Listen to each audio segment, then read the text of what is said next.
You came to us, and look how far we've come. Your birth was humble, destitute even. We still don't fully understand it. We build important lives and construct bright things and stretch ourselves beyond what we can bear to achieve, thrive, and succeed, so the world will take note of us. But you came as a child, possessing nothing but the Father's favor, and the world hardly took notice.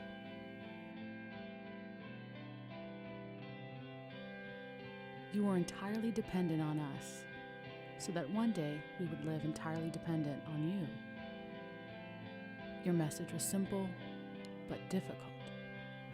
Love God, love others, be righteous, share the wealth. We prop Christmas up for love and peace and tear it down in January and get back to work. We can't live that way all year, after all. Or can we?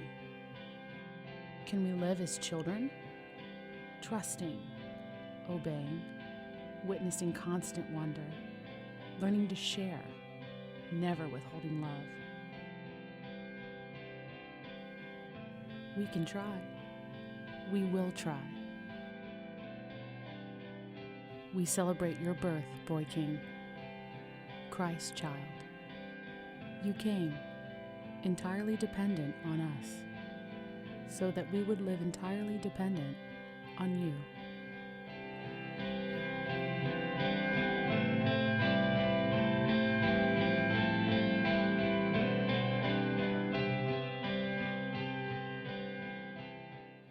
All right, well, if you would get your bulletin, so you could insert, so you could take some notes this morning as we begin a brand new series. I pray it will be an encouragement to all of us in this Christmas season we find ourselves in. And I would love it if you would pray with me as we get ready to start. Lord, we just pause now and we reflect on the reality that this Christmas season is such a powerful force, not necessarily a good force, depending on where it's coming from. And it's so easy to get caught up in everything that really is not of significance. I pray, Lord, that this series would bring us back to the place where God sending his Son to invade earth would become prominent once again. Where Emmanuel, God with us, not God gonna get us, not God against us, but God with us, God for us. That would become the paramount thing that drives us. You know, where you're just kind of like, when you go into the holiday season, you know, that sense of excitement and all that stuff just isn't there this year as it has been in other years. And it's not anything going on like inside the Johnson world. It's more broader than that. Because I don't know about you, but it is incredibly debilitating to a soul when you see people, large numbers of people, become infected with this disease of ill will towards men who don't agree with you.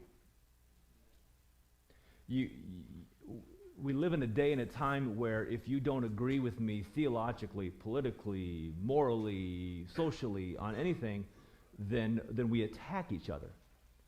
And I personally cannot remember a time in my own life where there was this much ill will towards men. How we live in a day and a time where our mouth says we want peace, but our actions don't back that up. Because our actions bring a lot of strife. And you look around, and it just seems like the world that we live in right now, in this day and time, over the last 8-9 months or whatever, it's just hard. It's darker. It's far more challenging.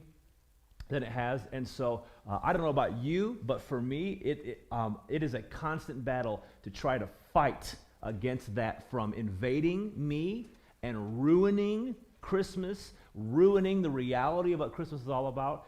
And the energy it takes a toll on me. And I don't know if that speaks to you where you are at all. Obviously, I'm excited about Christmas on every level, but this outside contaminant of a culture that we live in certainly makes it that much harder. And then, if that's not enough, and it is, you've got your own internal things going on. And so, things like, is your house decorated? Is your tree up? Are the ornaments on? Is the tree still alive if you put up a real one? Have you made all the purchases that you need to? Have you bought all the gifts that need to be bought? Do you know who you're buying for? Do you know how much you're going to spend? Do you make Christmas cookies? Have you made the Christmas cookies? Do you write Christmas cards? My mom still writes Christmas cards and has to get the Christmas cards out in the mail. I just put Facebook, Happy Christmas, and I call it good. But where's the pressure point for you? Like, is it already settled what you're doing on Christmas Eve? Do you know where you're going? Do you know who's going to be there? Do you know what you can't talk about with that one person at the table? Do you know what's going to happen Christmas morning? Do you know where you're going on Christmas morning? Do you know whether or not that family member who's kind of out there is going to be there? And what is that going to mean? Do you know who's not talking to who? Do you know what subjects not to bring up? You hear that and you go, Pastor, you're stressing me out. Well, and when we think, who was the person that came up with this idea? It's the most wonderful time of the year. Have they looked around lately? Because it's complicated. It's busy, right? You guys have got Christmas parties at work, and you've got all these other things you have to do, Christmas concerts for the kids, and you look at your calendar, it is a straight sprint all the way to January the 2nd, isn't it? And you're like, this is the most wonderful time of the year. But it's busy, it's tiring, it's draining, it's complicated. Some of you are in different stages of life than I am. I'm grateful that right now we are in a good, uncomplicated place. We've got 2 little girls, and when you've got 2 little girls, it doesn't necessarily get that complicated. So our Christmas tree's up, the ornament's up, all the Christmas gifts are purchased. I don't wait till the last minute. I can't do that. And the Christmas music is playing. We're particularly our youngest, Elizabeth, get lost in wonder as she asks me every single day, have you talked to Santa yet? And you look at that, and you hear me say that. Some of you go, I'm in that season right now. I love it. Some of you say, I used to be in that season, and I miss it. Others of you would say, I have no idea what that season is like, but it sure sounds nice. Hasn't always been that way, right? Because there is this inordinate pressure that our culture puts on us that we are supposed to create some sort of a picture of what Christmas is supposed to be, and we're supposed to kill ourselves and make it happen, right? You watch the Hallmark movies, the commercials on TV. This is what Christmas looks like. And so you go all out to try to make it happen, but the reality is life doesn't always work that way. I remember in 2003, my dad died in August, and so that Christmas, I didn't really care about gingerbread houses, stocking stuffers, any of that stuff. To be honest, I wanted December 26th to come as quickly as possible. I was dreading December 25th. So we ended up getting together and say, you know what, let's go visit Grandpa in Arizona, and let's make it a very un-Christmas-like time. We still did gifts, but I mean, you're swimming in 75 degrees and wearing, short sleeve shirts to a Christmas Eve service. Weird, pleasantly weird. It helped because I wanted to get to the other side of that day. I remember about 9 years ago. At this point, some doctors mistakenly diagnosed Erica with an autoimmune condition. She does have an autoimmune condition, but they misdiagnosed her about 5 days before Christmas and said she'll be dead in a matter of months. I was not interested in opening presents that day. I was interested in not throwing up that day. And so when you see me walk in with, you know, a red sweater and 2 little kids in tow, and you think, man, that just looks perfect, right? I know what it's like to have a hard Christmas, to not have somebody there, to have big issues hanging out there. And maybe for you, maybe your goal this year, if you're honest, I want to get to December 26th as quick as I can. Maybe you've lost a loved one this year. Maybe there has been a significant relationship change, and so the dynamic is so tense, so uncomfortable that you're dreading this season of the year. And I want you to know, God understands that. God knows that. And no matter how much pressure you get from, you know, Toys R Us or Hallmark or, you know, Alexis December to Remember commercial out there, by the way, who buys those on Christmas Day, right? If you do, I'll take one. It's okay not to have the fairy tale Christmas. We have all these expectations on what it's supposed to be like, and I think part of what complicates it is Christmas seems to be different than Easter, right? Easter, we know Easter is all about an event. It's Easter Sunday. There's an empty tomb. We get the event piece. There's not like a whole month where the whole culture as a whole takes a whole month to get ready for this, get ramped up for it, do all this shopping and decorating and have all these parties. But when Christmas rolls around, you've got about 2 or 3 days of compressed time where all this activity's happening, Christmas Eve, Christmas Day, this or that, but a whole month of build-up, a whole month to have expectations placed on you, maybe by you or by your mom or by somebody else or by the media or by the culture of what Christmas is supposed to look like, and then you go all out trying to somehow make that possible. And as you do, there are 3 things that you'll notice. Number 1, there are people in your family you can't fix. You just can't. There are people in your family that you can't make like each other, no matter how hard you try to facilitate that bridge.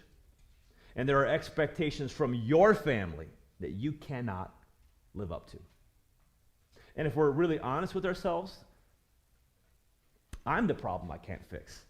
I'm the person I can't make like that person, and I'm the one who has expectations that others can't live up to. So Christmas is complicated. It's messy. It's challenging. And yet it's called the most wonderful time of the year. Our main thought for today is this. You can go ahead and write it down. Christmas is the most wonderful time of the year, not because of what's happening around us, but because of what's happened for us. And the truth is, this event of what happened changed the course of human history. God sent his son into the world to change the world, but not just to change the world, to change me. Not just to save the world, but to save me, to save you and you and you.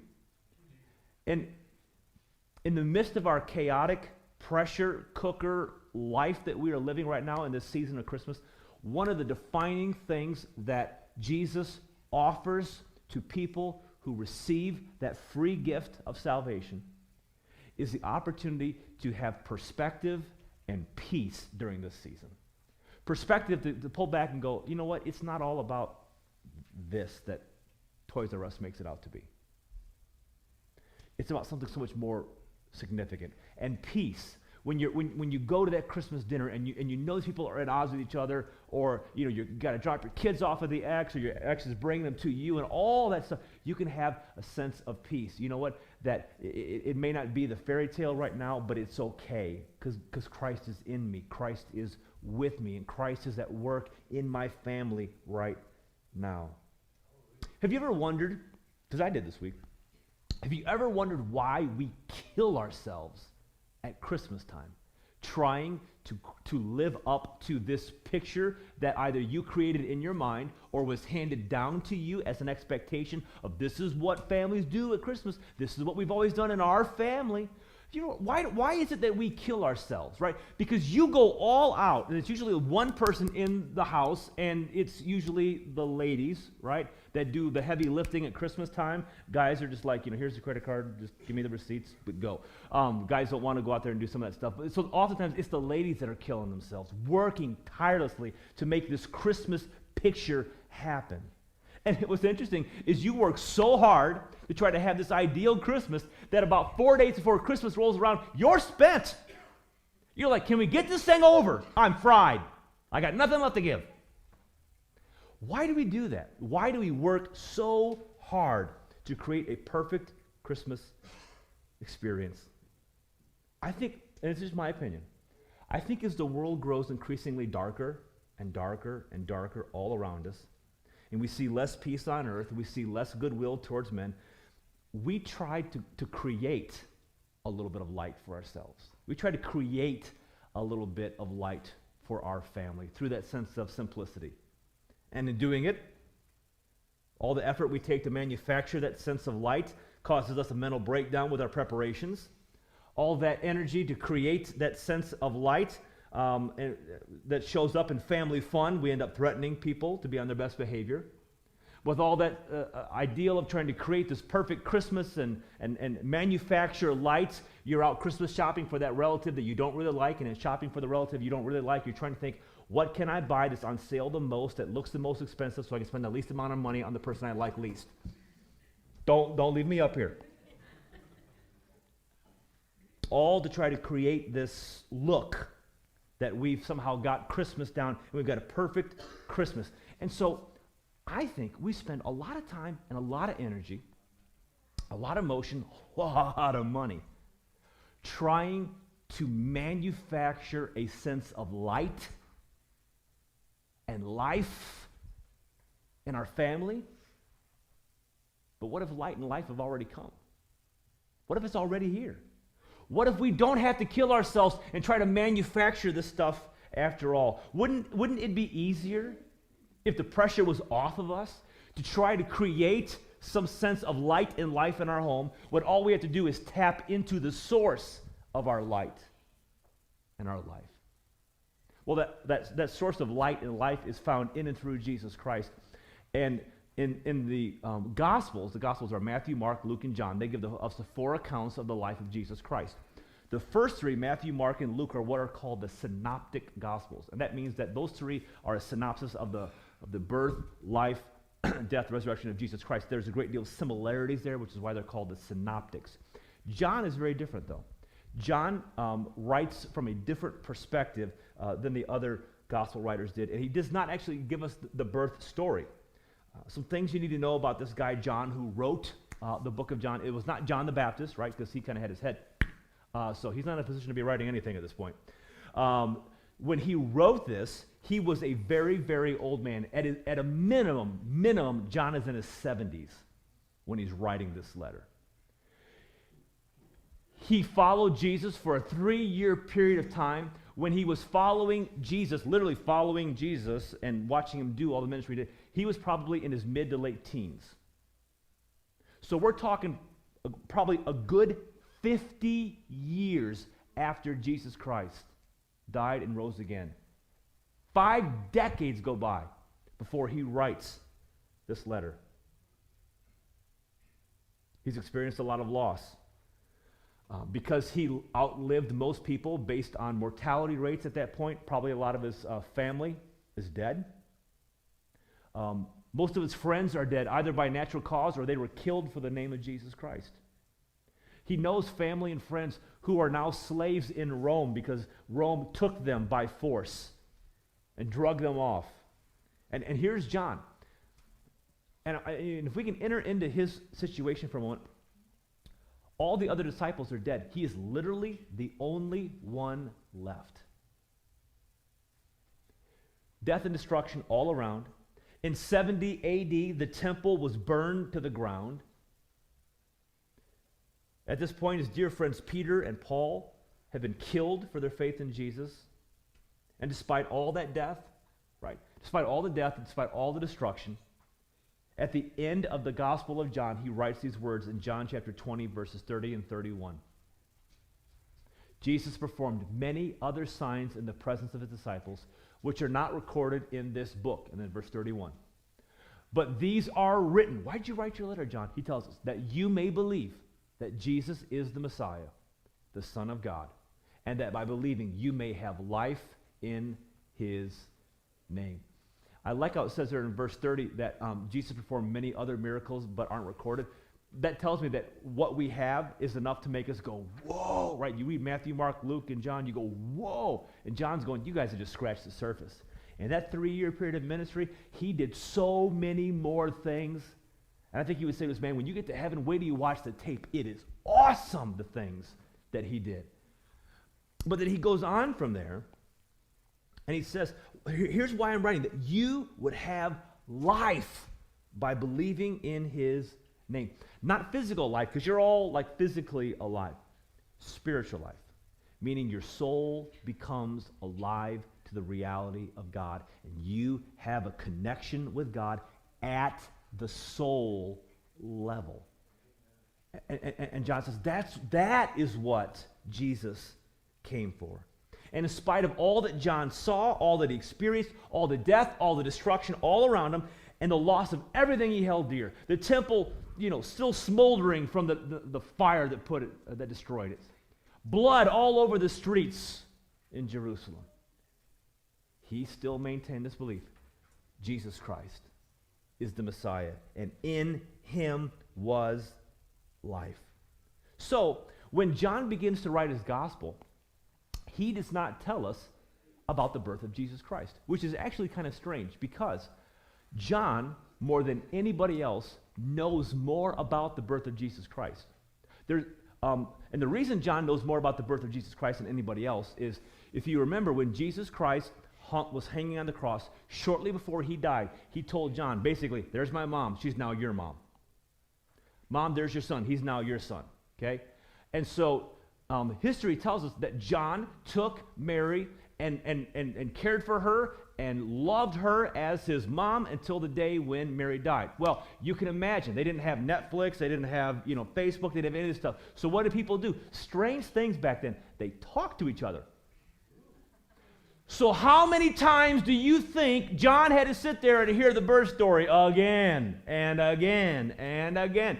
He had more detail than anybody else. And yet when he begins this Gospel of John, he does not begin with the birth story. He begins with the significance of the birth story. And it's helpful for us to remember, who are living in a time where there's darkness, and it seems to get increasingly darker, right? That John would look at our culture today and he goes, you call that dark? I'll trade you places in a minute. All the death, all the destruction, all the chaos around.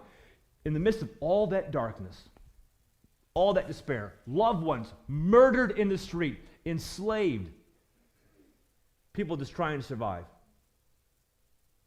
He writes those words. And we see in John chapter 1, verse 4, look how he begins.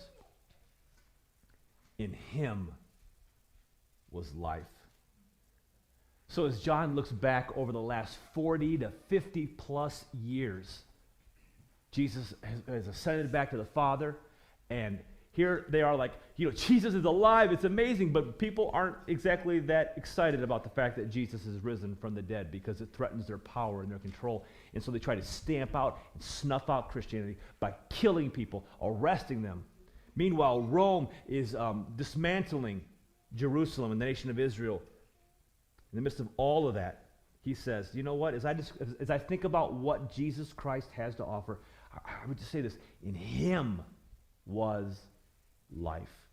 And then he says, and that life was the light of all mankind. I love those last 3 words, of all mankind. Because John, the disciples, and anybody else living at that time, they thought that one day a Messiah would come. And when that Messiah would come, he would have a regional impact. He would restore Israel and remove Rome from occupying them. And so it would be a regional impact. Once again, we will be the most powerful nation in the world. And maybe the Messiah will help out the good people and the religious people out there. But John discovered, that's actually not the case, because he was there when he looked in the tomb and there was nobody in there. And then he literally saw Jesus Christ having risen from the dead. And they stood on the mountain and he heard Jesus tell his followers, you go find everyone you can, everywhere you can, and you let them know this light is available for all mankind. And then verse 5, the light shines in the darkness, and the darkness has not overcome it. That phrase, has not overcome it, it can also be translated, has not understood it. The light shines in the darkness, and the darkness has not understood it. The implication is this: the light shines in the darkness, and the darkness underestimated the power of the light. The darkness thought it won. It was so dark, and it was getting darker and darker and darker. And oh, there's this Messiah going to come. Big whoop. What difference can he make? Light always makes difference in darkness.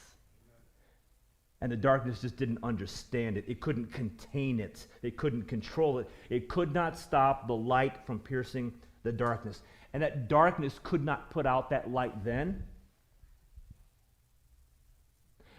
Caesar couldn't put out that light.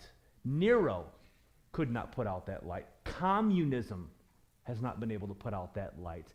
Secular humanistic philosophy has not been able to put out that light because the darkness really underestimated the power of this light. This light is the life of men, and the darkness can't control it, contain it, slow it, or stop it. And so John was convinced, I don't care how dark it gets. I saw in that empty tomb, I saw Jesus over here alive 3 days later. And I'm convinced, no matter how dark it gets, light will always win because I saw Jesus alive 3 days later. He conquered death. He conquered darkness. And so as John looks around and he sees blood in the streets from somebody that he knows and he loved, he finds out that another person has been killed for their faith in Jesus that he knew. As he discovers another family member or a friend or somebody in his community has been shipped off to Rome as a slave. And he thinks, can it get any darker? Can it get any darker? He said, I am not going to buy in to this idea that the darkness is winning, because it's not. The light has overcome the darkness, and the darkness really did not judge the power of the light appropriately. I think we need this reminder at Christmas time because it feels dark. And sometimes when you go to some of your family gatherings, there's a little element of that there as well, because we have problems we can't fix. And the reality is that you are a problem that somebody else can't seem to fix. And when we're confronted with the reality that we have people we can't control, no matter how hard we try to make them like us, there are going to be expectations that we cannot meet, and there are others who are not going to meet your expectations. In the midst of all that chaos, all the darkness, all the stress, all the complications that Christmas can bring about, John reminds us, whoa, Jesus is life. And he's light. And the darkness cannot overwhelm it. It can't control it. It can't stop it. What makes this season the most wonderful time of the year has nothing to do with what's going on around us, and it has everything to do with what is inside of us. If we've turned from our sin and embraced Christ as our Savior, we have light in us. We have life in us, which means you can go to that Christmas dinner, that Christmas Eve thing, that work party, whatever it is, and you're around people who don't think like you, they don't like you, there's animosity, you got your ex, your outlaws, your in-laws, all of that stuff, right? And they want to bring in a wheelbarrow full of ill will towards men and strife on earth. Because you have the light of the life of Christ in you, you can bring peace on earth. And you can bring goodwill to men. Amen. It doesn't matter what's happening out there. The darkness can't overwhelm the light. So don't live that way. And I want to encourage you guys specifically today, don't spend these next few weeks trying to manufacture, trying to create what Jesus Christ came to earth to already give. Light and life. And so I'm not saying don't hang up your Christmas decorations and have a great time with family and friends. I'm saying don't kill yourself trying to create something that only Jesus Christ can ultimately give you. And no matter how dark it is, how depressing it is, how frustrating, because it's the first Christmas where this is new realities that play in our life, you can still have hope. That darkness has not won. It cannot swallow the light because light swallows darkness. Let's look at those two verses again. John chapter 1, verse 4. In him was life, and that life was the light of all mankind. Verse 5. The light shines in the darkness, and the darkness has not overcome it, is not overcoming it, and will not overcome it, no matter how dark it gets all around us. Rest in the fact that light and life are made available through Jesus Christ. And let's put aside this notion that we have to live up to what Hallmark tells us Christmas is supposed to be. We can put aside what even our mama tells us Christmas is supposed to be. And let's simply be present where we are. What do you guys think the first several Christmases were like for John and the other disciples?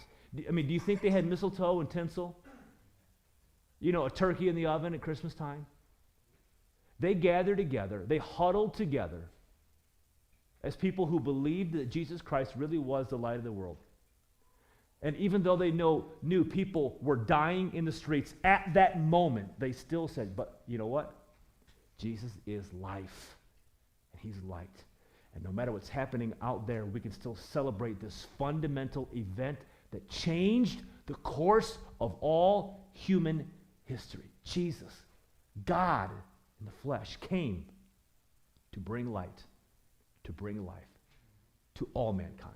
All I have to do is reach out and take it.